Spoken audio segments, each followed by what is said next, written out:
Can you all hear me?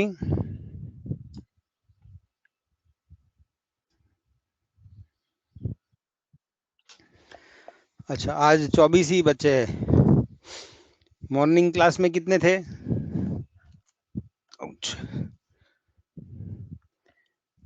Morning class में कितने थे? Anuja, Aditya, there were how many students in the morning class? अच्छा, ये पहला क्लास है क्या आपका? अच्छा, oh, this is first class, okay, sorry. Okay, many students have not sent me their personal details. Okay, we must know each other. हमको एक दूसरे को इंट्रोड्यूस करना चाहिए और करना पड़ेगा. Okay, so we know each other. It will help you because एक आध महीने में तो आपका कॉलेज मेरे ख्याल से चालू हो जाएगा, 1 या 1.5 महीने में. So you must know each other. It will help you to be friends. Okay, आप लोग का 1 साल ऑलमोस्ट 1 साल से भी ज़्यादा ऑनलाइन घर पे बैठ के गया है, and I am sure it must be very boring, but this is your best period of your life actually. अगर देखा जाए तो आप लोग आपके स्वीट 16 में हो, and that is really the best period of life. I know that 10th के बाद आपको आपने सोचा होगा क्या, this is first class, that college is going to be fun and you are stuck up at home. Okay, so let's hope कि 1-1.5 महीने में, and latest I think by July they are going to plan to start. Maybe आप लोगों को vaccine लेना पड़ेगा if you want to attend college, but it will happen. Okay, but I want all of you to send your personal details. मेरे को अभी 3-4 लोगों ने ही भेजा है. Okay, and जो कुछ लोगों ने भेजा है personal details, I wish कि आप लोग ग्रुप पे भी डालो, है ना? Now your phone numbers, your names, anyway they are available on the group. तो जिसको कुछ गड़बड़ करना है तो ऐसे भी कर सकता है. Okay, okay, doesn't matter, but whenever you get a chance, earliest, please send your details. Okay, now I'm going to that chapter again, and remember, आज अपना लास्ट डे है of light studies. From next Thursday अपना regular proper 11th standard का studies चालू होने वाला है. Okay, so from next time onwards you should have a pen with you and pencil with you plus your notebook. आपके पास एक छोटा notebook होना चाहिए which will be your zoology notebook. It has to be there. Okay, because there will be lot of things जो मैं side में आपको बताऊंगा जो आपको लिखने पड़ेगी, because मेरी नोट्स तो रहेगी usually, but it always happens कि कुछ ना कुछ नोट्स में रह जाता है. Not only that, next time से मैं आपको असाइनमेंट्स दूंगा, तो असाइनमेंट्स के लिए आपको मेनली नोट्स पढ़ना पड़ेगा और कभी कभी आपको एनसीईआरटी भी पढ़ना पड़ेगा. Okay, and it will B an open book assignment, आप देख के आंसर लिख सकते हो. The idea of the assignment is, ये आपको ये कुछ क्वेश्चंस देने का आइडिया क्या है, so that you all read the matter. Okay, अगर आज मैंने 1.5 घंटा पढ़ाया है तो मैं तुरंत आपको नोट्स भेज दूंगा उसका, और वो नोट्स एक बार पढ़ने में आधा घंटा लगेगा अगर आपने तुरंत पढ़ लिया तो सेम डे. वही चीज आप 2-3 दिन के बाद पढ़ोगे तो वो 2-3 घंटा लगेगा, because you will not remember everything. Okay, so from next time I want this notebook, and I am going to ask each one of you to display the notebook. आपको मुझे दिखाना पड़ेगा कि आपके पास नोटबुक और पेन है, ठीक है? Otherwise I will not allow you to attend the class. Okay, now let me go to the chapter. 1 minute.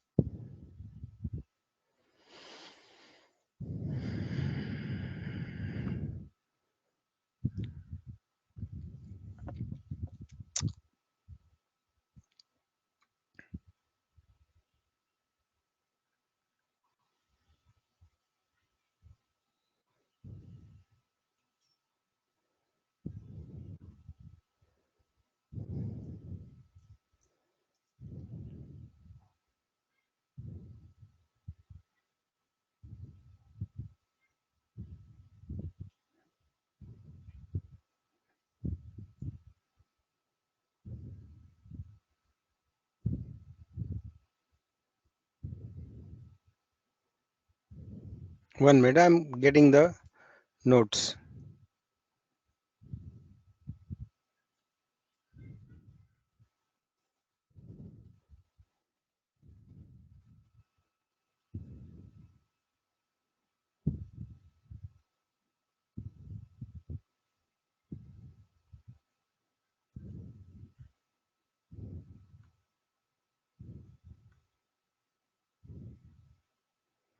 अच्छा, are you able to read?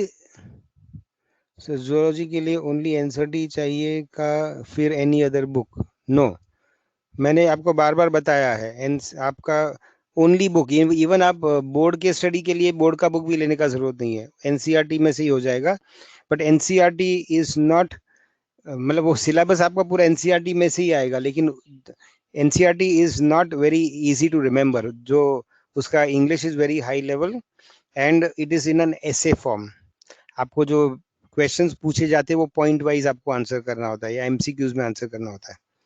Okay, so it will, you will have to read the notes, है ना। तो आपको एक बार NCERT तो पढ़ना ही चाहिए, लेकिन फाइनली आपको समझेगा और आप आंसर कर पाओगे फ्रॉम द नोट्स। क्योंकि हम लोग नोट्स बनाते हैं तो ऐसे ही बनाते हैं जैसे क्वेश्चंस आते हैं, जैसे आपकी गाइड में दिया होता है क्वेश्चन आंसर फॉर्मेट में, वैसे ही हम लोग क्वेश्चन आंसर फॉर्मेट में मेरी नोट्स नहीं बनी है, बट जैसे क्वेश्चंस पूछे जाते हैं वैसे ही पॉइंट वाइज नोट्स बनती है। That is one. दूसरा, I will give you assignments, वहाँ क्वेश्चंस दूंगा और आपको वो भी नोट्स में से ही निकालना है, तुरंत इमीडिएटली आपको नोट्स मिलेगा। मैं अगर वही क्वेश्चंस के आंसर अगर आप एनसीईआरटी में से ढूंढने जाओगे तो हमेशा मिलेंगे नहीं। टू रीजंस, एक तो वो उसका लैंग्वेज थोड़ा कॉम्प्लिकेटेड है and it is in an essay form, that is one. And दूसरा जो मैंने आपको लास्ट टाइम बताया था, इन एनसीईआरटी एक चैप्टर में कुछ लिमिटेड मैटर है, फिर उसी के कुछ पॉइंट्स आपको दूसरे चैप्टर में मिलेंगे और कुछ पॉइंट्स तीसरे चैप्टर में मिलेंगे, हु नोट्स 12th स्टैंडर्ड के बुक में मिलेंगे। सो एनिमल किंगडम आपको, जैसे मैंने बताया, उसका पॉइंट्स आपको एनिमल हस्बेंड्री के टॉपिक में भी मिलेगा और दूसरा पॉइंट्स मिलेंगे आपको इवोल्यूशन वाले चैप्टर में भी।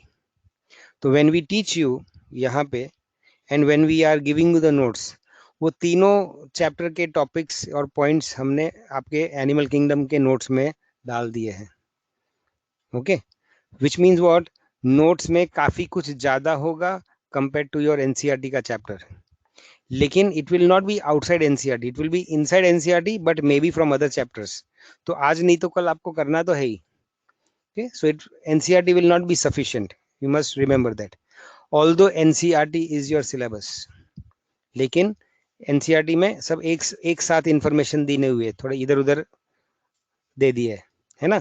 जैसे आपको अगर कॉलेज में ऐसा होता है ना कि कभी कभी कंप्यूटर का क्लास के लिए उधर जाना पड़ता है, लेकिन कंप्यूटर आपके सिलेबस में है, यू कैन नॉट से कि वो क्लास में है तो मैं नहीं पढ़ूंगा, है ना। बट इमेजिन एवरी टाइम आपको पढ़ाई के लिए दूसरे क्लास में जाना पड़ता है तो आप डिस्टर्ब हो जाते हो, है ना। तो अगर कंप्यूटर का क्लास साथ में ही कर दिया वही क्लास में तो it will be easier for you.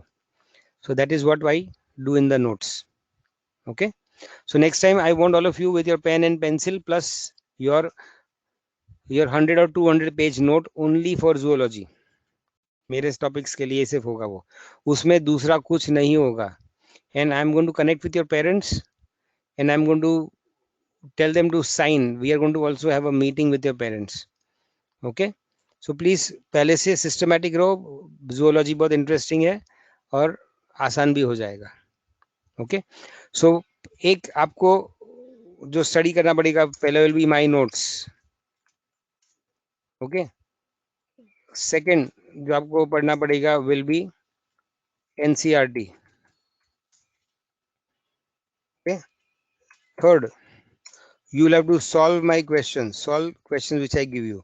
When I say my questions, मैं कोई ऊपर से क्वेश्चन नहीं लाता हूँ, वही अलग अलग बुक्स में से ही निकाल के आपको क्वेश्चंस देता हूँ, just to make your book life easier, है ना। जैसे गाइड अगर होती है तो उसमें अलग अलग क्वेश्चंस मिलते हैं, प्रीवियस ईयर के क्वेश्चंस मिलते हैं, तो वैसे I will also collect the questions so that आपको अंडरस्टैंडिंग अच्छा हो टॉपिक का। Okay, so I am writing solve my questions and last will be solve MCQs from MTG. तो आपको MTG फिंगरप्रिंट्स लेना पड़ेगा. You will get a good idea about the MCQs कैसे पूछे जाते हैं और कौन से होते हैं. ओके, नाउ MTG में and practically every other book that you will gate, चाहे वो टारगेट हो या फुल मार्क्स हो, कोई भी बुक हो, वो सब बुक्स है ना 8-10 साल पहले बनी हुई है. हर साल उसमें थोड़े मॉडिफिकेशंस करते हैं, उसको एडिटिंग बोलते हैं. But if you know last 2 years या 3 इयर्स से, मतलब 17, हाँ 17 से 2017 से हाई कोर्ट का ऑर्डर आया है कि आपको एनसीईआरटी के बाहर के टॉपिक्स नहीं पूछने चाहिए. 0 topics from outside NCERT. Okay, so ये MTG में या एलन्स या कोई भी बुक पढ़ोगे ना, तो ये सब 10 साल पहले बनी है, 8 साल पहले बनी है, 6 साल पहले बनी है. तो उनमें आपको बाहर के क्वेश्चंस मिलेंगे एक्स्ट्रा अननेसेसरी. ओके, तो that is why I tell you कि एक बुक करो MTG और मेरे क्वेश्चन सॉल्व करो. Plus every week we will give you questions, chapter wise आपको क्वेश्चन मिलेंगे, है ना. तो वो आपको इकट्ठा करने हैं. और ये क्वेश्चंस कुछ हम खुद बनाएंगे teachers, and most of the questions we take from other source books. जैसे MTG में से भी लेंगे, एलन्स में से लेंगे, आकाश में. I also teach in Sri Chaitanya Poona में, तो वहां से भी क्वेश्चंस लूंगा. मतलब स्टैंडर्ड इंस्टीट्यूट्स के हम क्वेश्चंस इकट्ठा करके आपको देते हैं, सो दैट आपको 10 बुक पढ़ना ना पड़े. हम आपके लिए पढ़ के इंपॉर्टेंट क्वेश्चन इकट्ठा करके आपको देंगे. ओके, सो आपको खुद अभी फिलहाल सॉल्व करना है MTG. Okay, and MTG why I tell you, उसमें एक तो पर चैप्टर 100-150 क्वेश्चंस होते हैं, उसमें most of the topics cover हो जाते हैं. But most important part about MTG is that हर एक क्वेश्चन में, अगर वो डिफिकल्ट क्वेश्चन है तो एंड ऑफ द चैप्टर में एक एक्सप्लेनेशन दिया होता है. सो ऑन द स्पॉट आप उसको समझ सकते हो, आपको वापस टेक्स्ट बुक रेफर ना करना पड़े या टीचर के लिए वेट ना करना पड़े for understanding the topic. So MTG is very good. Okay, so this is the books that you have to read. इसके अलावा लेने की कोई जरूरत नहीं है, मैंने अभी लिखी है. So my notes, second is NCERT, then third is my questions, fourth is MCQs for finger tips, MTG fingerprint. इसके अलावा कुछ करने मत जाना. Don't try to act smart. इतना भी आपका करने के लिए आपको टाइम नहीं मिलने वाला है, क्योंकि आपको कंटिन्यूसली 4 सब्जेक्ट करने पड़ेगा. कौन से 4? Physics, chemistry, botany and zoology, है ना. तो टाइम नहीं मिलता है. सो फर्स्ट अटेम्प्ट में आपको ये बुक्स करनी है. जब हमारा पहला ये स्टडी हो जाएगा ना, तो एंड ऑफ द ईयर आपको रिवीजन टेस्ट होंगे. 6 महीने में भी कुछ रिवीजन टेस्ट होंगे, उसको हम क्यूमुलेटिव टेस्ट बोलते हैं. मतलब 3 महीने में एक बार होगा, जो 3 महीने के पूरे चैप्टर्स आपको एक एग्जाम में पूछे जाएंगे. फिर 6 महीने पे होगा, तो 3 महीने वाला भी पूछा जाएगा और 6 महीने वाला भी पूछा जाएगा. Then at the end of the year you will have वो लास्ट 3 महीने में सिखाया होगा, वो भी आएगा एक टेस्ट में, और पूरे साल का एक टेस्ट होगा.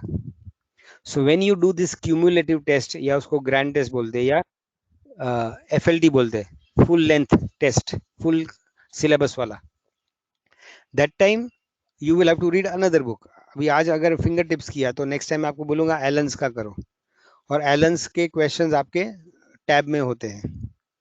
ओके, फिर आपको बुकलेट भी मिलेगा फ्रॉम चैतन्य, है ना, तो वही आपके टैब में भी होता है. ओके, सो एवरी टाइम आप सब कुछ नहीं पढ़ पाओगे. तो अभी शुरुआत में ये ऊपर वाले 4 चीजें करनी है. फिर जब नेक्स्ट टाइम करोगे तो आपको नोट्स पढ़ना पड़ेगा और सीधे एलन्स कर लोगे. That is how you have to divide your work. Every time सब कुछ करने जाओगे तो कुछ नहीं कर पाओगे.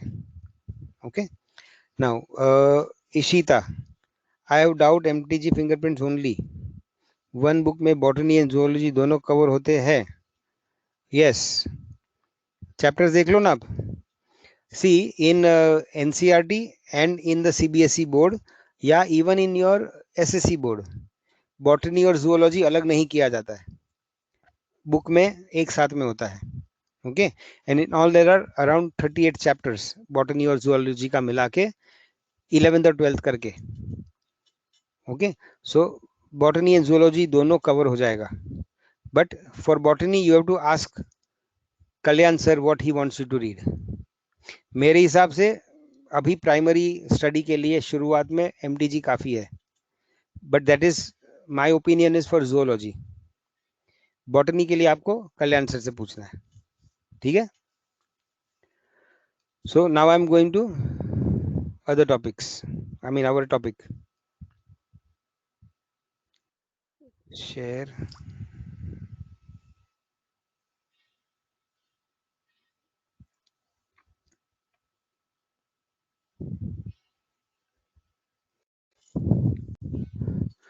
Zoology and botany, we need to make two different notebooks. Yes, मेरा मतलब zoology से है. I will not and I cannot tell you about botany. But I'm sure Kalyan sir will also tell you to keep one book. कि उसमें important points है, कभी कुछ important questions है, या कभी हम बोलेंगे प्रैक्टिस के लिए कुछ क्वेश्चन सॉल्व करो. सो जूलॉजी में 200 पन्ने का बुक लगेगा और वो 3 महीने में खत्म हो जाएगा if you use it properly. उसमें क्या क्या होगा, लेक्चर करते करते मैं कुछ आपको इंपॉर्टेंट चीज लिखने को बोलूंगा जो नोट्स में नहीं है इसलिए, या I want you to revise, that is why. Okay, तो दैट विल बी वन. दूसरा, हर एक टेस्ट में आप 45 क्वेश्चंस दोगे. ओके, वो वीकली सिलेबस के लिए. कुछ लोगों को 40 करेक्ट मिलेंगे, कुछ लोगों को 20 करेक्ट मिलेंगे. लेकिन जितने रॉन्ग मिले, जितने रॉन्ग मिले आपको, वो question they are one line questions, no MCQs. They are, that is called your error questions. तो जो आपके एरर क्वेश्चंस होंगे वो आपको एक बार लिखना पड़ेगा आपके बुक में. विच मीन्स आपका समझो ये चैप्टर है एनिमल किंगडम, वो 4 हफ्ते चलने वाला है. तो एनिमल किंगडम पे आपकी 4 टेस्ट होगी. 4 टेस्ट मिलके 45 इंटू 4 मतलब करीबन आपको 180 क्वेश्चंस पूछे जाएंगे, है ना. हर एक वीक में आपको 45 क्वेश्चंस पूछे जाएंगे. सो every week somebody will have 5 wrong, somebody will have 10 wrong, somebody will have 20 wrong, and all these are one line questions, MCQs होते हैं. तो आपको लिख, so by the end of that chapter हो सकता है आपके 10-12 पेजेस एरर क्वेश्चंस में चले जाए. अब ये एरर क्वेश्चंस क्यों इंपॉर्टेंट है, because at the end of the year, या जब आपकी क्यूमुलेटिव एग्जाम होगी, जब आपकी फुल लेंथ एग्जाम होगी, तब आपके पास टाइम नहीं रहेगा, क्योंकि 12-15 चैप्टर सिलेबस में होंगे. You cannot read everything. That is why and that is when आप अपने एरर क्वेश्चंस पढ़ोगे, मतलब जिसमें आपने मिस्टेक की, तो आपका इंपॉर्टेंट पॉइंट सब कवर हो जाएगा, है ना. अदरवाइज क्या होता है, हमको जो पता है वो भी हम पढ़ते रहते हैं बार बार, and we waste our time. Instead इस तरह से आप पॉइंट्स लिखोगे तो आपको, you will get the, you will be able to focus on things that you don't know, और इसमें बहुत बहुत टाइम बचता है.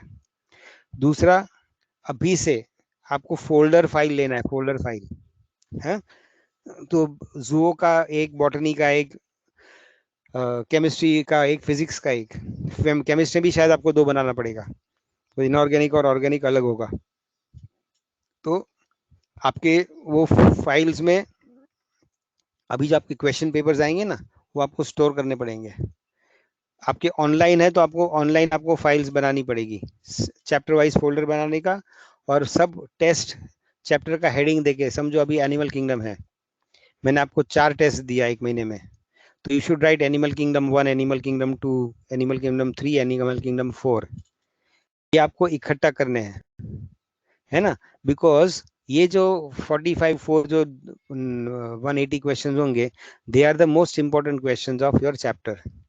तो 6 महीने के बाद एग्जाम होगी तो उसी में से आएंगे, बाद में 2 साल के बाद नीट होगी तो उसी में से आएंगे, है ना. तो 10 बुक्स अलग अलग पढ़ने के बजाय ये क्वेश्चंस आप इकट्ठा करोगे तो सबसे ज्यादा और अच्छा रिवीजन होगा आपका.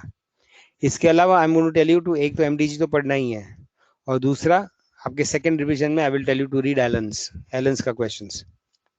इतना करोगे तो बहुत बहुत हो गया, 10 जगह से नहीं करना है. ओके, नाउअडेज और एक चीज ऑनलाइन आ रही है, दैट इज एनटीए का वेबसाइट, है ना, नेशनल टेस्टिंग एजेंसी का website. Now this is a very complicated website, and नया वेबसाइट है, तो किसको पता नहीं अंदर क्या चल रहा है, but they are giving lot of ideas and study material and questions for exam going batch. तो वो एग्जाम गोइंग बैच के लिए बना है, लेकिन उसके लिए भी बहुत टफ बना है वो लोग ने. तो अभी फिलहाल आपको वो देखने की जरूरत नहीं है. उसमें जो क्वेश्चंस आते हैं या उसमें जो पॉइंट्स आते हैं, हम लोग टीचर्स पढ़ते हैं और वो हमारे नोट्स में इनकॉर्पोरेट कर लेते हैं अगर इंपॉर्टेंट है तो, ठीक है. अदरवाइज चाहे वो एनटी हो या कोई गाइड बनी हो या टेक्स्ट बुक हो, आखिर में उसको इंसान ही लिखते हैं, हमारे तुम्हारे जैसे इंसान ही लिखते हैं, which means authors who are senior teachers, है ना। वो कई बुक्स ऊपर से नहीं आती, कोई भगवान नहीं भेजता है।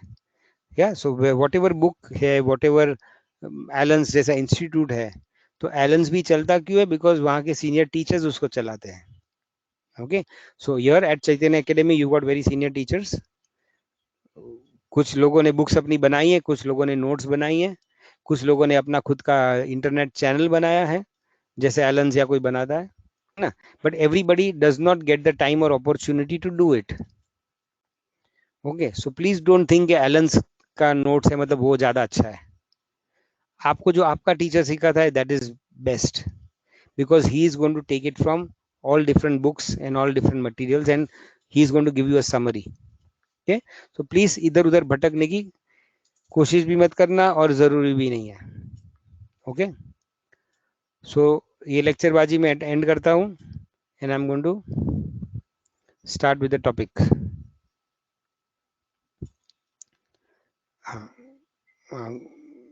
अनुजा एंड आदित्य, ये सब लोगों को आप ज्वाइन करो प्लीज।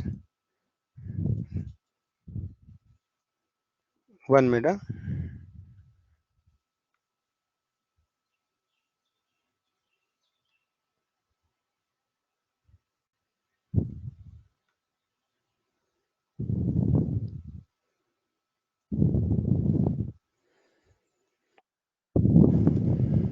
अभी इतना मेरा लेक्चर बाजी सुना है तो ये थोड़े अच्छे अच्छे फिगर्स देखो। फ्रॉम माई साइड 1-2 मिनट का ब्रेक है। Just look at these figures, beautiful figures.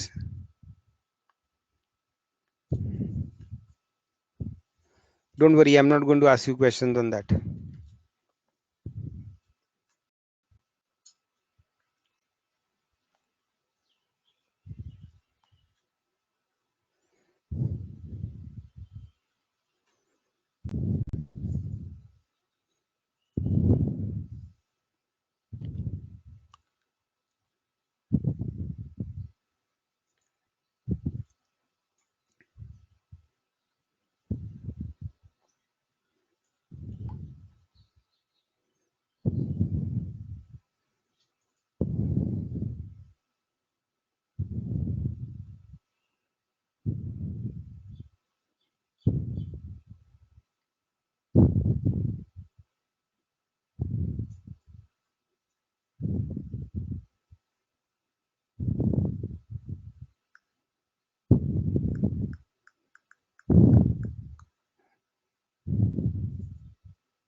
Pankaj Raut, you join my number. No, you must say you add my number in the group or join me to your group. Okay. Now हमने कल we had started discussing about the physiological symptoms. हाँ, वो ये figure ऐसे ही time pass के लिए था, हम वो फिगर्स नहीं पढ़ रहे। We are going to continue from yesterday. हमने जहाँ छोड़ा था ना, हमने डाइजेस्टिव सिस्टम और नर्वस सिस्टम कैसे पढ़ा जाता है हमने वो किया था। Okay, so now next we are going to the, कल हमने डाइजेस्टिव किया था और फिर नर्वस सिस्टम किया था। अब नेक्स्ट हम करेंगे circulation. Okay, now what is the importance of circulation? Circulation या सर्कुलेटरी सिस्टम का महत्व क्या है? Why is it important?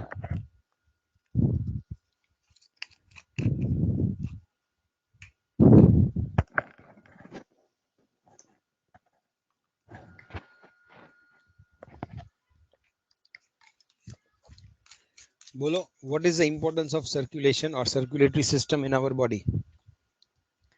Transport nutrients to all part of our body. Shravan, very good, you always answer. बाकी सब लोग भी कोशिश करो आंसर करने की, बट ये हाफ आंसर है. Transport nutrients to all parts of a body, half नहीं 1/4 है. There are many important functions of the circulatory system. एक है न्यूट्रिएंट्स, दूसरा बोलो और क्या करता है circulatory system? Transport of gases. Okay, so one is transport of nutrients, next is gases. दूसरा, तीसरा और क्या काम करते हैं? Nutrients and gases, yes. Circulatory system और क्या करता है? अगर कुछ पहुंचाता है तो कुछ वापस भी लेके आता होगा ना. वापस क्या लेके आता है?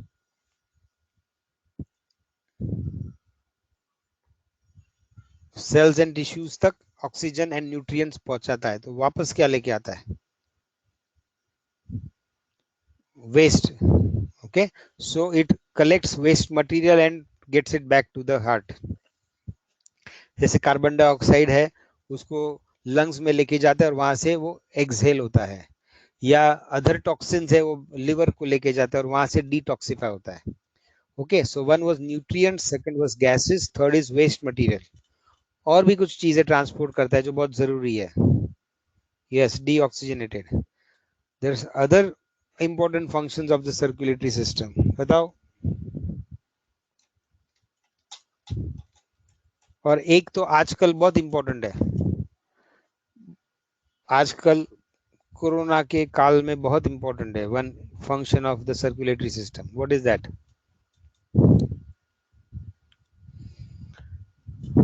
कोरोना में very important function of the circulatory system.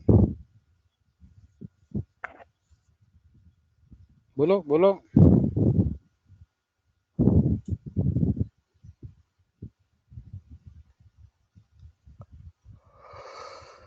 अरे सिंपल है यार. Maintain good immunity. मेंटेन करना काम very good, but immunity yes, but you have not. Nishikant, आपने आंसर बराबर नहीं किया. इम्यूनिटी के बारे में है, लेकिन क्या? प्लाज्मा मतलब antibodies. So the circulatory system के through your different immune components reach the site of infection. अगर लंग्स में इन्फेक्शन है, बोन मैरो में आपके WBCs बनते हैं, लिम्फोसाइट्स, तो लंग तक कैसे पहुंचेगा? Via the circulatory system. फिर कुछ लिम्फोसाइट्स एंटीबॉडीज बनाते हैं टू फाइट द इन्फेक्शन, वो ट्रैवल कैसे करेगा to the site of infection? Via circulatory system. So it's an extremely important role in the circulatory system, in the immune system. Okay, so these are some of the functions of the circulatory system. So you must study it in detail. अब circulatory system दो type के होते हैं, एक होता है closed system और एक open system होता है. अब आपको शायद पता भी होगा, बट वो थोड़ा एडवांस टॉपिक है, हम नेक्स्ट वीक से वो करेंगे. So there are two types of circulatory system, but very important you must know कि प्रिमिटिव एनिमल्स में प्रॉपरली डिफाइंड या प्रॉपरली बना हुआ सर्कुलेटरी सिस्टम नहीं था. फॉर एग्जांपल, पॉरीफेरा में सिर्फ एक बॉडी कैविटी होती है, उसका बॉडी पोरस होता है, तो बाहर से पानी अंदर जाता है, उस सिस्टम वो कैविटी में घूमता है और फिर बाहर चला जाता है. ऑन द वे पानी के साथ थोड़े बहुत फूड आइटम्स भी आ जाएंगे, जैसे प्लैंकटन. फिर उसी कैविटी में उसके सेल्स जो होते हैं वो कुछ एंजाइम्स डाइजेस्ट भेजेंगे, वहां पे फूड डाइजेस्ट हो जाएगा और अनडाइजेस्टेड मटेरियल बाहर निकल जाएगा, डाइजेस्टेड मटेरियल अंदर जाएगा. लेकिन अलग से ब्लड वेसल्स, हार्ट या ऐसे वेन्स, नर्व्स, आर्टरीज ऐसे फॉर्म नहीं है. So they do not have a well developed circulatory system. In fact you will see that पहली बार इवोल्यूशन में the circulatory system came first in annelids, मतलब अर्थवर्म में. उसके पहले आर्टरीज और हार्ट और ये सब था ही नहीं. सर्कुलेशन बॉडी फ्लूइड्स के थ्रू होता था, ओके, टिश्यूज के थ्रू होता था. So the first animals to get circulatory system was the annelids. उसके बाद a very well developed system came in arthropods. फिर उसके बाद all animals have a well developed circulatory system. ठीक है, हमारे circulatory system में we have a 4-chambered heart, we have arteries, we have veins, and we have capillaries. Okay, so this is part of our circulation. लेकिन parallel to the circulatory system there is one more circulatory system. मतलब we have a blood circulatory system and one more circulatory system जो blood circulatory system को help करता है for performing its functions.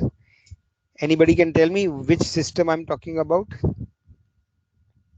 Blood circulation and blood circulatory system छोड़ के there is one more system जो circulation का काम करता है, उसका नाम कोई बताओगे? I'm sure you must have read it. It is more involved with collecting kachra and filtering the kachra so that it does not respiratory, so that cellular जब कचरा, if you remember हमने बताया था कि cells में से waste वापस लेके जाता है circulatory system, excretory भी नहीं.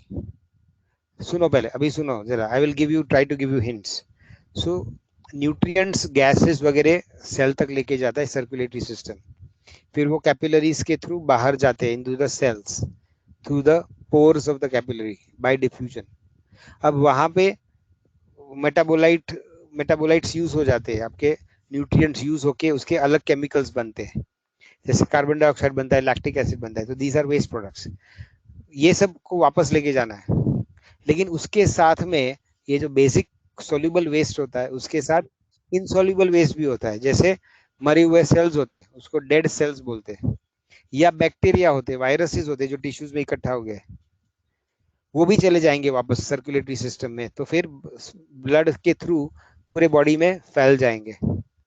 सो when we are collecting the waste from the tissues, कुछ चीजें ब्लड में जाए वापस तो चलेगा, कार्बन डाइऑक्साइड है, कुछ एसिड्स है वगैरह, लेकिन बैक्टीरिया है या दूसरा कुछ कचरा है या डेड सेल्स है, we don't want that to go back to the circulatory system.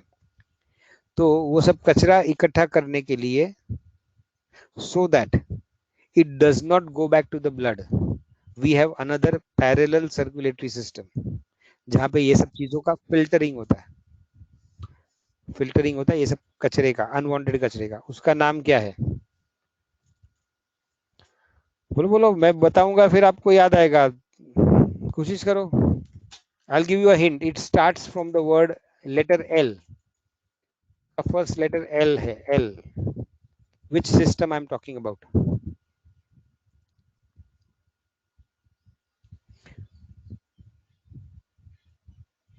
वो ब्लड के जैसा लाल फ्लूइड सर्कुलेट नहीं करता है.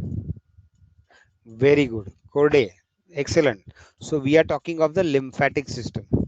ओके, तो ब्लड आर्टरीज के थ्रू जाता है टिश्यूज तक, लेकिन जब रिटर्न आता है तो वेन्स में आता है, वी नो दैट.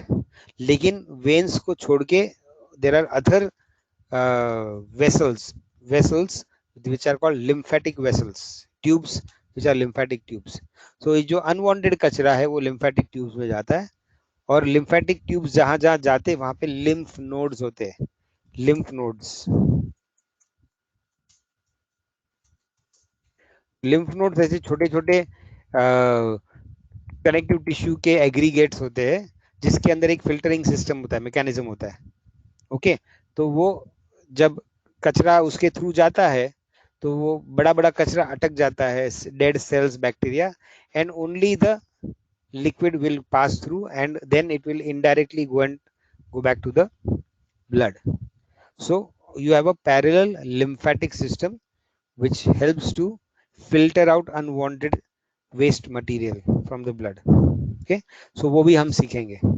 फिर हम देखेंगे कि some animals have a 3-chambered heart, some animals have a 4-chambered heart.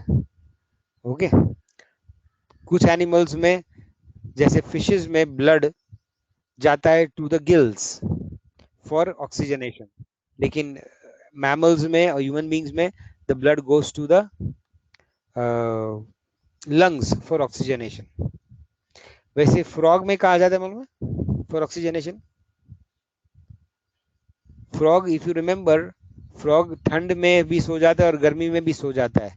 They go in to sleep और dormancy, that is called hibernation and aestivation. Is called winter sleep and summer sleep. तो 2-2 3-3 महीने सो जाता है, जमीन के अंदर चले जाएगा वेट मड में और सो जाएगा. फिर उसका ब्रीडिंग सीजन आएगा तब बाहर उठेगा और क्रॉक क्रॉक करने लगेगा. तो जब वो मड के अंदर होता है, जब वेट मड या कीचड़ जैसे पानी में वो पड़ा रहता है, तब उसका ब्रीदिंग कैसे होता है? Through which part? Very good, है ना. तो हार्ट में से to get oxygen, the blood vessels have go to the skin, और स्किन में से ऑक्सीजन लेके वापस वो हार्ट में लेके आएगा. Okay, so we have to see how different animals have different types of circulation. Okay, इसके अलावा you will know that in human beings and in mammals we have RBCs to carry oxygen. But क्या do all animals have RBCs for carrying oxygen? Oxygen तो सबको लगता है, but oxygen is carried in the RBCs. Okay, in the RBCs oxygen is attached to which molecule? In the RBCs oxygen is attached to which molecule?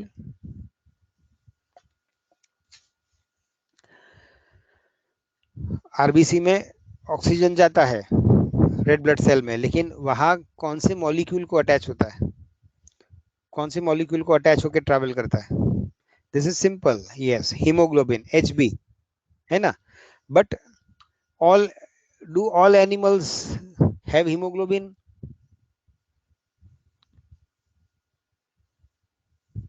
No, right. So all animals don't have haemoglobin.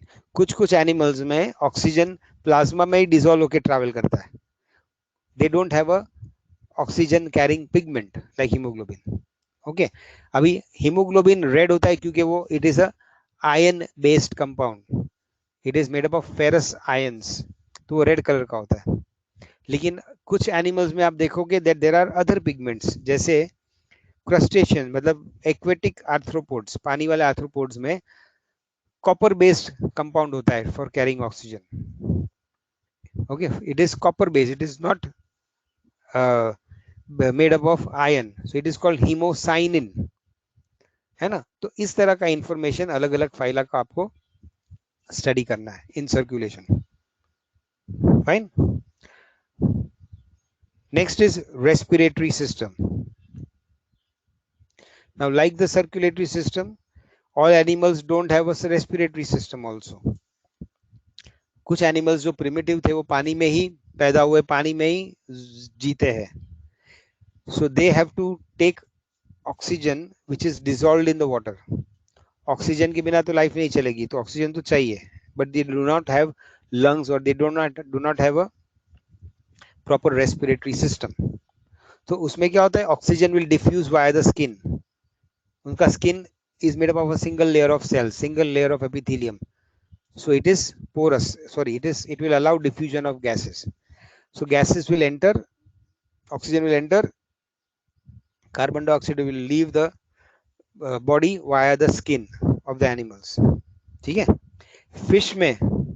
Fish में breathing कैसे होता है? Fish में breathing कैसे होता है? Gills. But tell me the mechanism of breathing through gills. मतलब पानी में से ऑक्सीजन लेते हैं, ट्रू, वेरी गुड, गिल्स. लेकिन पानी अंदर कहाँ से जाता है, बाहर कहाँ से जाता है, उसमें ऑक्सीजन कैसे मिलता है फिश को? Can anybody tell me? Lungs में हम ब्रीथ करते हैं, intake of water, very good Shravan, excellent. So fish क्या करते, they keep on drinking water, तो that will go through the mouth. लेकिन उनका next part that is a pharynx, mouth के बाद जो फेरिंग्स होता है वहां बाहर there are pharyngeal gill slits. तो the pharynx is open to the outside, there are slits in the skin. तो पानी वहां से बाहर आता है. बाहर आते आते वो जो गिल स्लिट्स होते हैं उसमें बहुत सारे ब्लड वेसल्स होते हैं, तो वहां पे गैस एक्सचेंज होता है. ओके, सो पानी में उसका पानी भी आएगा, फूड भी आएगा और ऑक्सीजन भी आएगा. उसमें से फूड क्या करेगा, वो अंदर ले लेगा और पानी बाहर भेज देगा गिल्स के through. This is called filter feeding. लेकिन when the water is passing through the gills, तो उसमें से ऑक्सीजन भी पिकअप कर लेते gills. Okay, so the main function of the gills is called filter feeding, feed करने के लिए. लेकिन साथ में उसका another role is to help in gas exchange. Okay, so that is the function of the gills. Now, you know what is the respiratory system of, and how is the respiratory system of the birds different from animals? Birds कैसे breathe करते हैं, और उसमें इतनी ताकत है कि उड़ते ही रहते हैं ना, they can fly for hours together.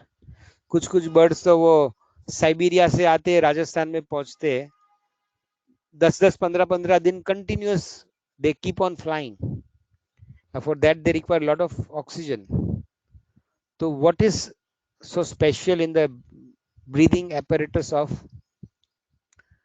birds जो बाकी एनिमल्स में नहीं है? Bird take oxygen by, अच्छा, they take oxygen by mistake. मजाक कर रहा हूँ, don't worry, doesn't matter. बोलो क्या स्पेशल होता है बर्ड्स के ब्रीदिंग सिस्टम में जो बाकी एनिमल्स में नहीं होता है?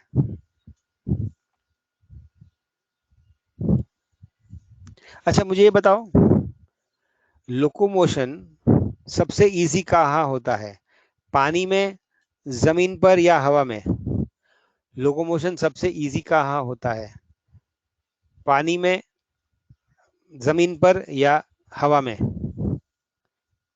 एयर, लैंड, कोई वाटर भी लिख दो, यानी तीनों हो जाएंगे, तो तीनों में से एक तो सही होगा. Okay, tell me one thing, अगर आप fish like a very strong fish like a dolphin, जो बहुत फास्ट और बहुत पावरफुली स्विम कर सकती है. हाँ, dolphin is not a fish, sorry, dolphin is the mammal actually. Air sacs, yes, वो बर्ड्स की बात करें, बट आई डिस्कस दैट.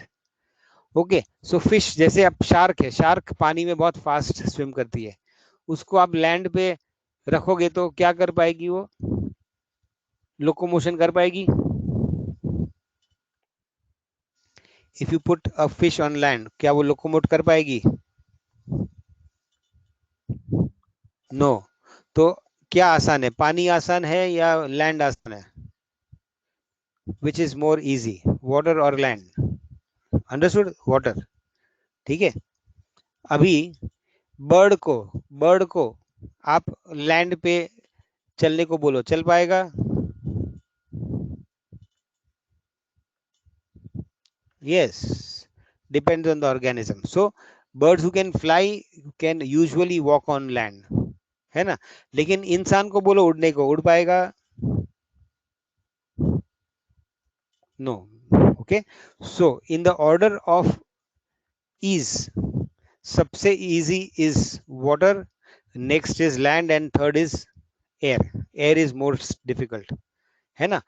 हवा में सपोर्ट नहीं होता है, जमीन पे सपोर्ट होता है, that gives you some support to walk around. वैसे पानी में buoyancy of water होता है, that allows you to float. So floating का एनर्जी कम हो जाता है. वही एनर्जी लैंड पे बहुत कम होता है, because you have a solid structure, that is a land surface to support your body. But हवा में कुछ नहीं होता है. So flying consumes maximum energy, है ना. So birds require very efficient respiratory system. So किसने लिखा था ऊपर, एयर सैक्स, किसने लिखा था? Okay, somebody had written air sacs. So birds have got lungs हमारी तरह, लेकिन उनके lungs थोड़े ज्यादा efficient होते हैं हमारे यहाँ, plus they are connected to air sacs. तो nose में से lungs में जाता है, और lungs के बाद और एक air sacs होता है. तो जब ऑक्सीजन अंदर आता है lungs में, तो 50% ऑक्सीजन lungs में निकल जाता है, बाकी की 50% हवा air sacs में जाती है. सो इनहेलेशन में they extract 50% oxygen from the air. जब एक्सेलेशन होता है, एक्सेलेशन, तो वो एयर सैक्स की हम में जो भरी हुई हवा वो वापस लंग्स में जाती है और फिर बाहर जाती है. सो ड्यूरिंग इनहेलेशन ऑल्सो उनको ऑक्सीजन मिलता है एंड ड्यूरिंग एक्सेलेशन भी उनको ऑक्सीजन मिलता है. So that is very unique. एक मिनट.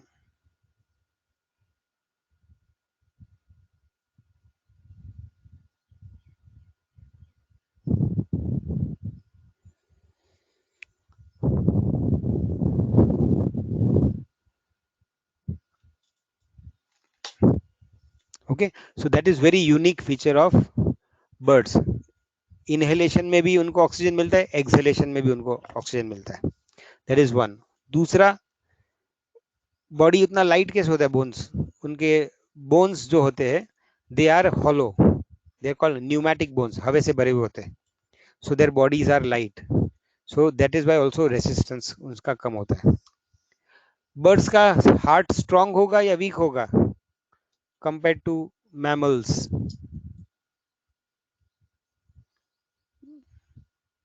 बर्ड्स का हार्ट स्ट्रांग होगा या वीक होगा?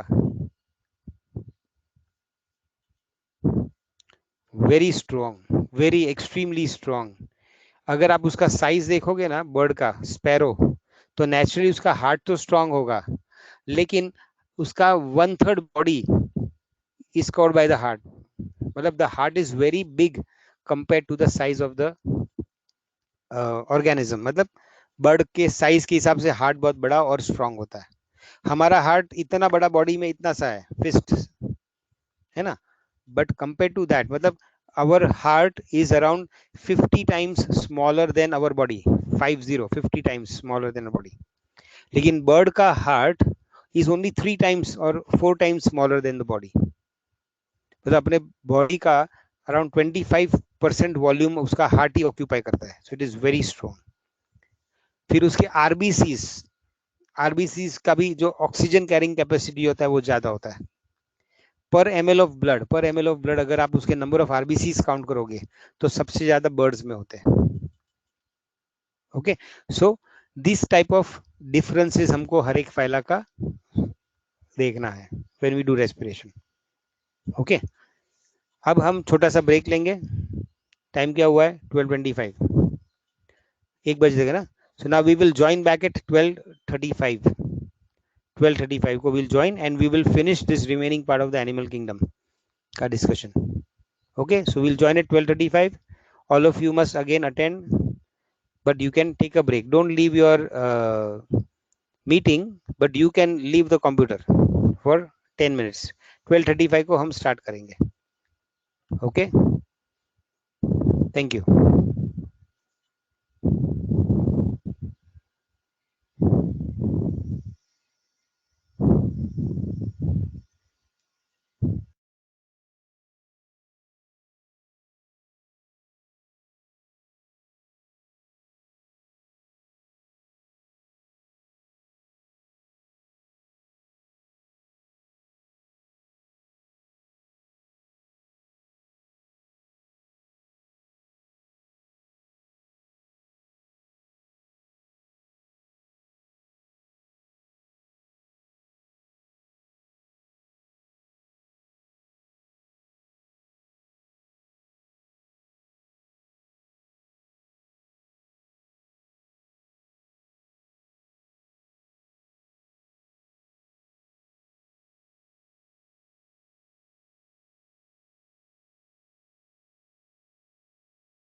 Okay, can you see me and hear me?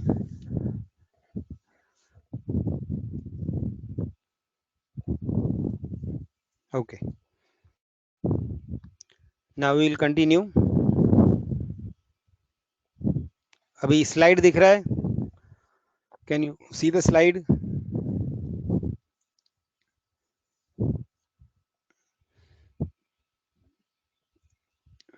Can you see the slide? Okay, fine. तो अभी हमने we saw why we must study respiratory systems of different animals. Okay, उसके कुछ examples किए. Now next is about excretion. So जितना जरूरी खाना पीना है उतना ही उसके वेस्ट प्रोडक्ट्स को निकालना है. Okay, now what is our main excretory product? Human beings का मेन एक्सक्रीटरी प्रोडक्ट क्या है? Anybody? Which excretory product? Urine is the excretory medium, वो एक माध्यम है, लेकिन यूरिन में सबसे इंपॉर्टेंट एक्सक्रीटरी प्रोडक्ट क्या है? Which chemical? Very good, urea. No, not uric acid, urea. Okay, urea is a byproduct of dash metabolism. Urea is a byproduct of dash metabolism. कौन सी चीज यूज करने पे यूरिया बनता है? Urea is a byproduct of dash metabolism. Okay, I'll give you an example. Oxygen is a byproduct of photosynthesis. Oxygen is a byproduct of photosynthesis. Okay, वहां पे क्या होता है? Carbon dioxide and water use होता है. अरे, carbon dioxide, sunlight use होता है, वाटर यूज होता है, और उसमें यू गेट एनर्जी, एक तरफ बनता है और दूसरी तरफ ऑक्सीजन बनता है, राइट? फोटोसिंथेसिस में. So oxygen is a byproduct of photosynthesis. So like that, urea is a byproduct of what? Nitrogen. Very good. Nitrogen is an important ingredient of which biomolecules? Very good, Revati. Nitrogen is a very important element of which biomolecules?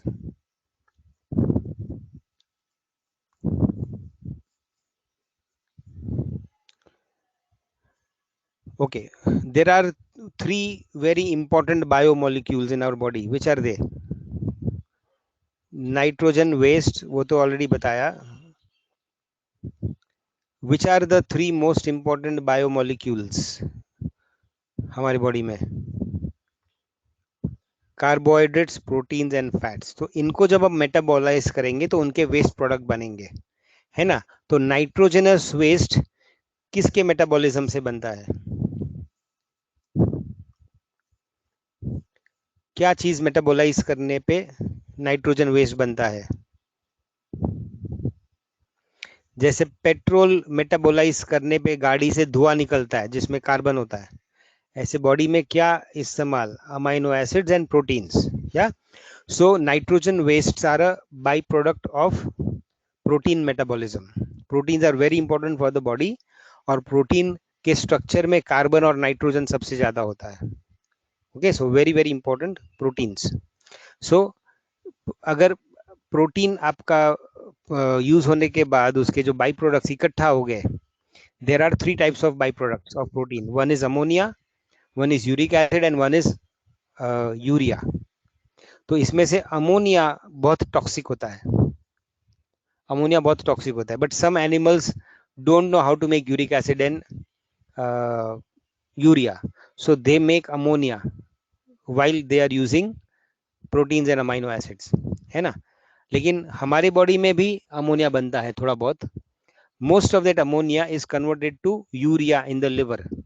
तो ammonia जो toxic है उससे वो liver में वो non toxic urea बन जाता है, और फिर urea is excreted via the kidneys in the urine. Okay लेकिन all animals don't have a liver जहाँ पे यूरिया बना सकते हैं, तो उनको क्या है, उनका अमोनिया ही वेस्ट प्रोडक्ट होता है and that is very toxic. और अगर वो टॉक्सिक है तो बहुत जल्दी निकालना पड़ता है बॉडी में से। नाउ जल्दी निकालना है तो you require lot of water because ammonia is soluble in water. So only those animals which have access to lot of water वो अमोनिया को टॉलरेट कर सकते हैं और थोड़ी देर में निकाल के बाहर फेंक सकते हैं। लेकिन animals like human beings we have access to moderate water, moderate amount of water, तो हम पूरा अमोनिया निकाल नहीं पाएंगे, तो हमको मोस्ट ऑफ द अमोनिया को यूरिया में कन्वर्ट करना पड़ता है and that happens in the liver. But then there are some animals like birds, reptiles and insects, इनको पानी पीने का तरीका भी नहीं आता है। Even if they have access to water they can not drink very easily. Birds, reptiles and insects, तो they have very less water in the body. अब यूरिया नॉन टॉक्सिक तो होता है लेकिन उसको भी निकालने के लिए काफी पानी चाहिए जो मैमल्स पी सकते हैं, है ना। लेकिन बर्ड्स इतना पानी नहीं पी सकते, तो वो क्या करते हैं, they further convert their nitrogen waste, ammonia में से यूरिया बनाने के बदले वो यूरिक एसिड बनाते हैं। And uric acid is like absolutely non toxic and very pasty, thick और पेस्टी होता है। तो कभी कभी जो बर्ड्स का हमारे सर पे गिरता है ना, वो यूरिन होता है या शिट होता है? बर्ड्स जो गिरा थे हमारे सर पे, वो यूरिन होता है या स्टूल होता है? कोई बताएगा? यूरिन होता है। तो स्टूल नहीं गिराते क्या वो?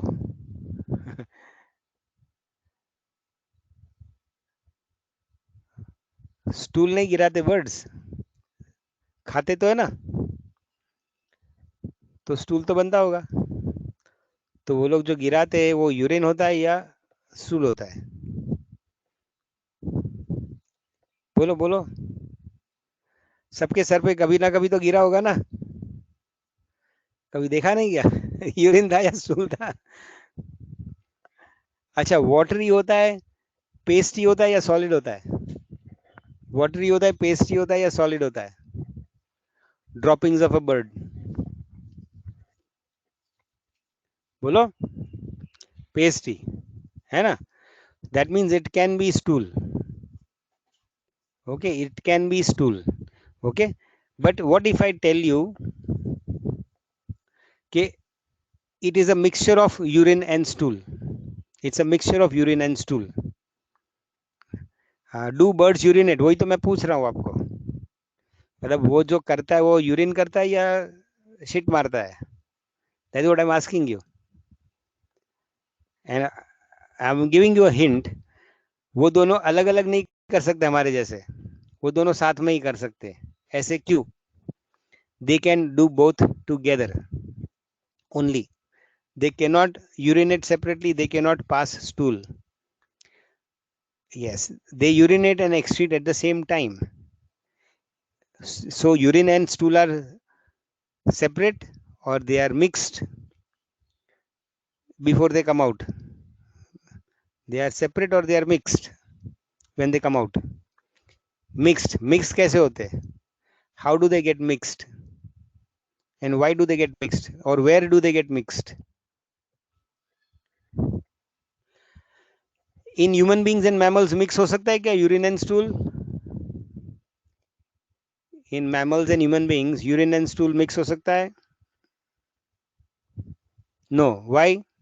Why not? हम साथ में कर सकते हैं लेकिन मिक्स नहीं होगा, है ना, निकलेगा तो अलग अलग। ऐसे क्यों? Because we have two separate tubes for removing urine, ये urethra for urine and the rectum and anus for stool, है ना। तो बर्ड्स में ऐसा होता है क्या, अलग अलग या एक ही होता है? बर्ड्स में अलग अलग ओपनिंग होता है या अलग अलग एक ही होता है? बोलो, ये सब तुम लोग ने पढ़ा है 8, 9, 10th में। ओनली वन, अगर ओनली वन है तो उसका नाम क्या है? वो ऑर्गन, जैसे हमारे में रेक्टम और यूरेथ्रा होता है, या एनस एंड यूरेथ्रा होता है। तो बर्ड में yes they have a common opening in a common chamber for urine and stool. वो चेम्बर का नाम क्या है?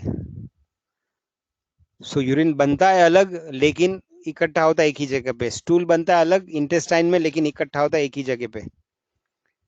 सो वो एक जगह का नाम क्या है? व्हाट इज दैट ऑर्गन जिसमें यूरिन और स्टूल इकट्ठा होता है? दैट इज वाई जब निकलता है तो साथ में निकलता है। बोलो बोलो। Okay, I will give you a hint. It starts from the letter C. Start from the letter C. Organ जिसके अंदर यूरिन और स्टूल दोनों साथ में होता है। Very good, cloaca. It is cloacae नहीं, it is cloaca, CLOACA।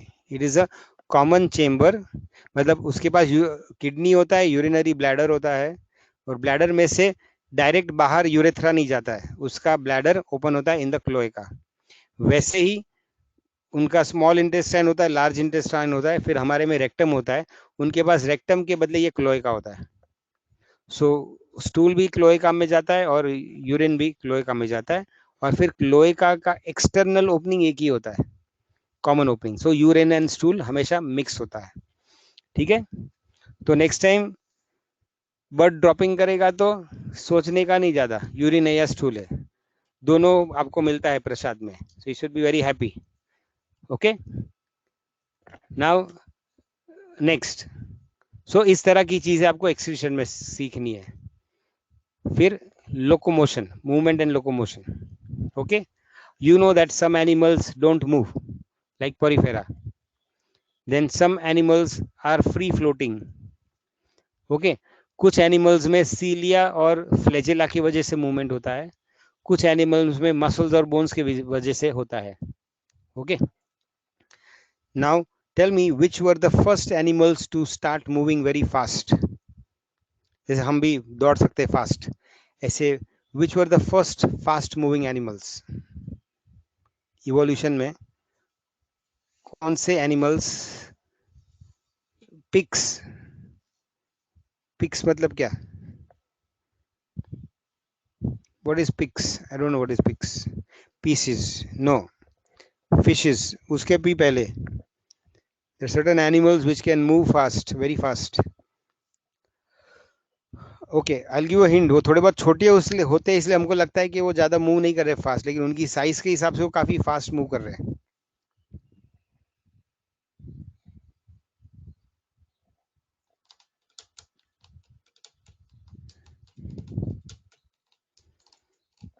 Arthropods. Very good.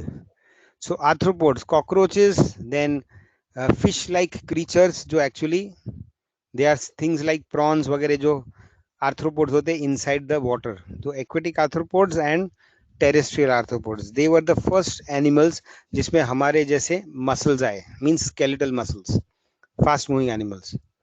Okay, उसके पहले एनिमल से मतलब अप टू एनिलिडा, पॉरीफेरा से लेके एनिलिडा तक, मतलब सब वर्म्स में भी muscles were of the slow type, they are called smooth muscles, है ना? तो they could not move fast. Arthropoda were the first animals to move very fast. Okay, अब मसल्स तेज तो भाग सकते हैं, तेज काम कर सकते हैं, लेकिन काम करने के लिए उनको सपोर्ट चाहिए of the bones. Okay, so bones is part of our skeleton. तो स्केलेटन बना तब मसल्स का रियल इस्तेमाल हुआ, and that happened in chordates.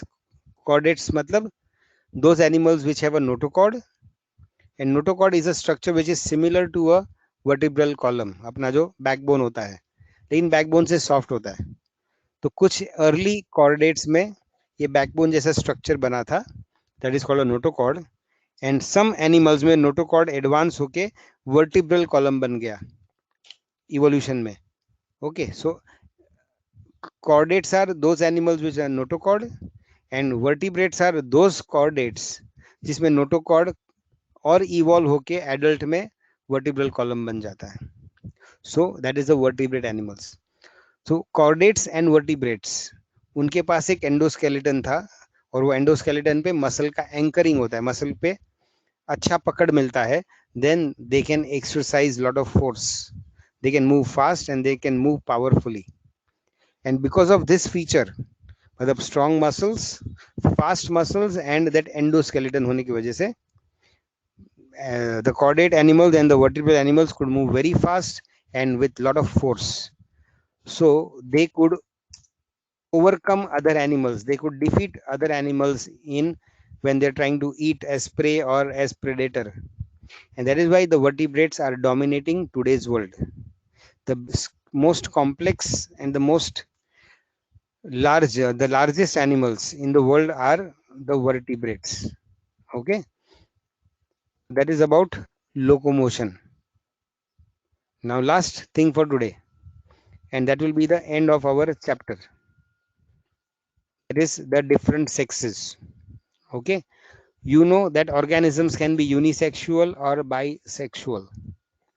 मतलब क्या? Unisexual मतलब क्या और bisexual मतलब क्या? What do you mean by unisexual and what do you mean by bisexual?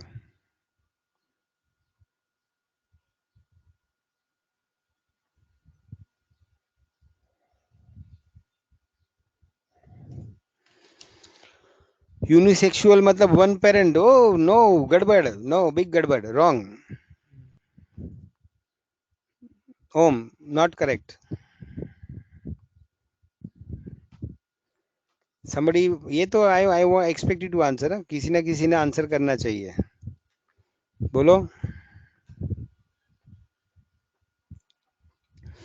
What is unisexual and what is one bisexual?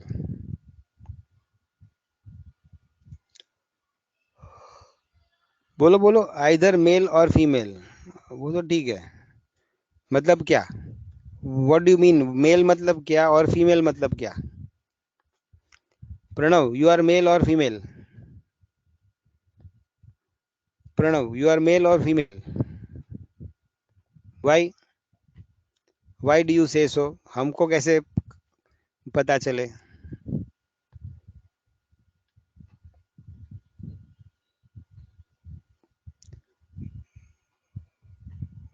Organisms can produce by means of hermaphrodite, means both male and female glands in one.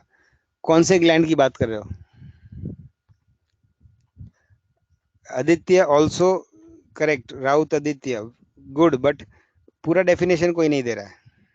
Okay, so in many animals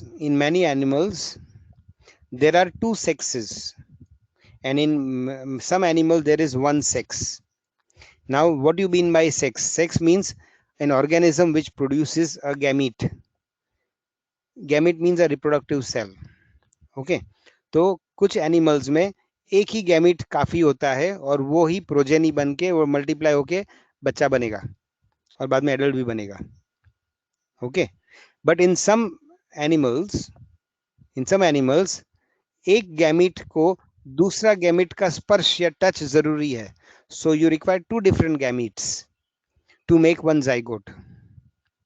okay, in this case जहां पे दो की जरूरत होती है तो एक usually motile होता है जो घूम फिर के दूसरे की तरफ जाएगा और दूसरा जो होता है वो यूजुअली लार्ज होता है एंड नॉन मोटाइल होता है. तो the non motile and the large gamete is usually called the female gamete and the motile and the small gamete is called the male gamete. So there are some organisms जिसमें ये दो gametes अलग अलग लगते हैं. When two different gametes are required, then you require कि the two gametes should be produced by different sexes, है ना. तो some animals have, ये जो स्पेशल ग्लैंड की बात कर रहे थे, किसने बताया ग्लैंड की बात की? Somebody talked about glands. Yeah, Ishita. So the glands that you're talking about are glands which produce the gametes. That is your gonads. GONADS. So the gonads are of two types. One which will make the male gamete, usko hum bolte testis, and the one which will make the female gamete, that is called the ovary. So you have an ovary and testis. अभी in some organisms ovary एक animal में होता है और testis दूसरे animal में होता है ना. तो जिसमें टेस्टिस है तो वो स्पर्म्स बनाएगा, तो उसको हम मेल बोलते हैं। जिसमें ओवरी है वो ओवा बनाएगा, तो उसको हम फीमेल बोलते हैं। Okay, now in this case, one organism is making the male gamete and the other organism is making the female gamete. So each one is making only one sexual gamete. So such animals are called unisexual.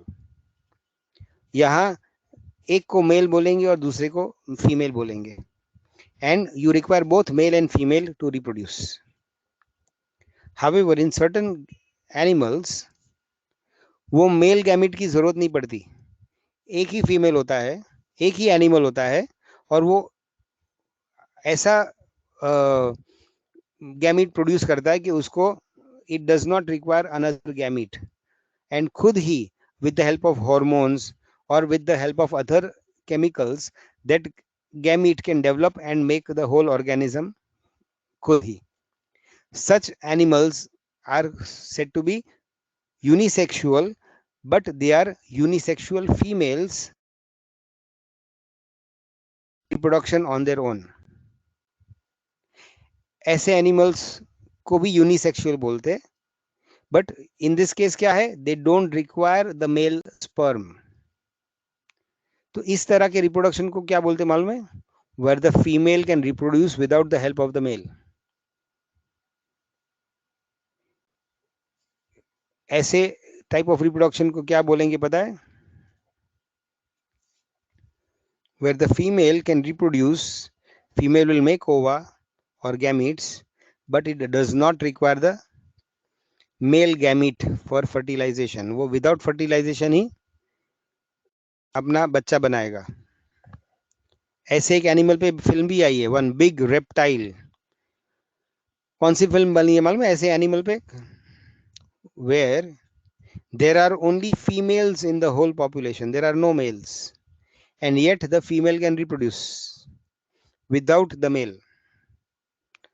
तो females ही reproduce करेगा, एंड जब जो नया animal बनेगा बच्चा वो भी फीमेल ही होगा.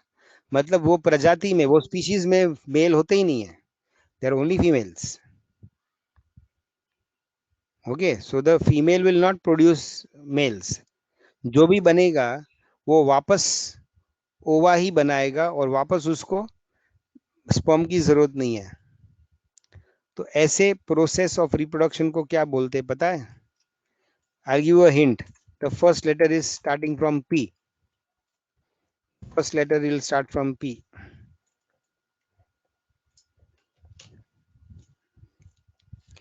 It is called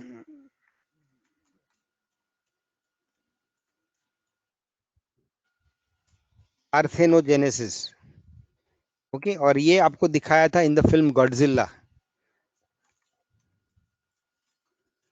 गॉडजिला अकेला था क्या अकेली थी? गॉडजिला अकेला था क्या अकेली थी? मेल था या फीमेल था? उसका कोई दोस्त था, बॉयफ्रेंड था क्या गॉडजिला का?